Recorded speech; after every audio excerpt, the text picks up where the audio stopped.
A lot of folks think that happiness will start on the day they retire. You've worked hard, raised your family, done your part, and now you're finally free to enjoy life. But here's what surprises a lot of new retirees. Sometimes happiness doesn't seem to automatically follow the freedom. Sure, you may suddenly have more time, but you still feel restless, still waiting to feel that deep sense of joy you thought would come with retirement. Hi, I'm Opa, and today we're talking about something I've had to learn for myself. Happiness doesn't automatically come on the day you retire. It comes when you start noticing the life you've already got. The Roman Stoic philosopher Seneca said, "True happiness is to enjoy the present without the anxious dependence upon the future, not to amuse ourselves with either hopes or fears, but to rest satisfied with what we have, which is sufficient. For he that is like that wants nothing. The greatest blessings of mankind are within us and within our reach." So Seneca wrote that nearly 2,000 years ago, yet it definitely sounds like something we still need to hear today. We spend so much time planning and preparing for tomorrow that we forget the beauty of the right now. In that quote, Seneca said, "Rest satisfied with what we have." Can you do that? Can you look at your life, your family, your health, even the quiet moments of right now and say, this is enough? Because that's where peace begins. In the Bible, the Apostle Paul said something very similar in his letter to the Philippians.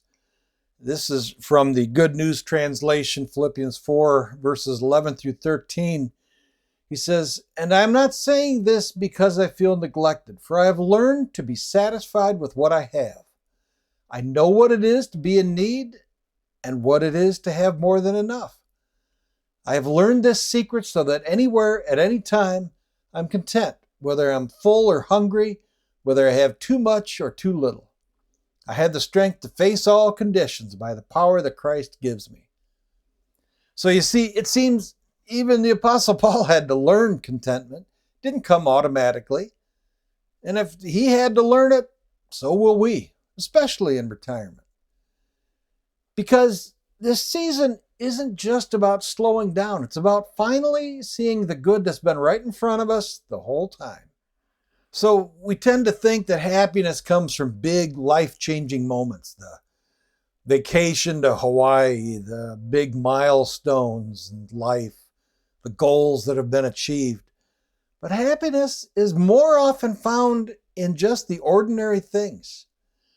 The smell of coffee in the morning, the warmth of sunlight after a long winter, or like we had even just the first snowfall. It's just pretty. The sound of your grandchild giggling or playing in another room. Retirement gives you more time to notice these things, but only if you slow down enough to see them. You don't have to have a new adventure to feel happiness. Sometimes you just need to pause and notice what's all around you right now. We talk about another Roman. This was the Emperor Marcus Aurelius. And he wrote, "You only live in the present, this fleeting moment. The rest of your life is already gone or not yet revealed." So Marcus Aurelius wrote that 2,000 years ago as a reminder to himself to stop worrying about what's already passed and stop worrying about what hasn't arrived yet. The same is true for us 2,000 years later. You don't live in the past. It's gone. And you don't live in the future. It's not here yet. And, to be frank, it might not get here. You might not get that vacation. Your financial situation may change. Your health may suddenly deteriorate. So you have to remember that you live right here in this fleeting, beautiful, ordinary moment. And if you can truly live here fully and gratefully for what you've got, you'll discover that joy isn't something you chase. It's something that's been waiting for you to slow down and appreciate it.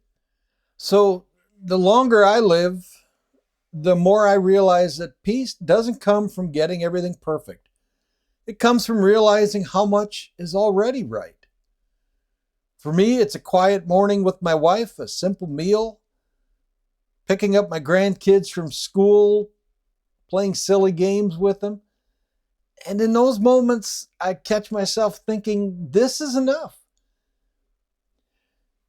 So if today was your last day, would you be glad that you noticed these little nuggets of happiness, or would you be still waiting, looking for happiness to arrive tomorrow, next week, next year?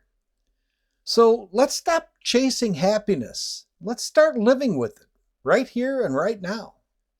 So if you found this video helpful, I've got a whole playlist of videos just for retirees, stories, tips, and encouragement for this season of life.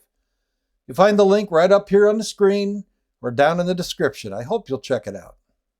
So if this hit home for you, give it a like. Maybe share it with someone else heading into retirement.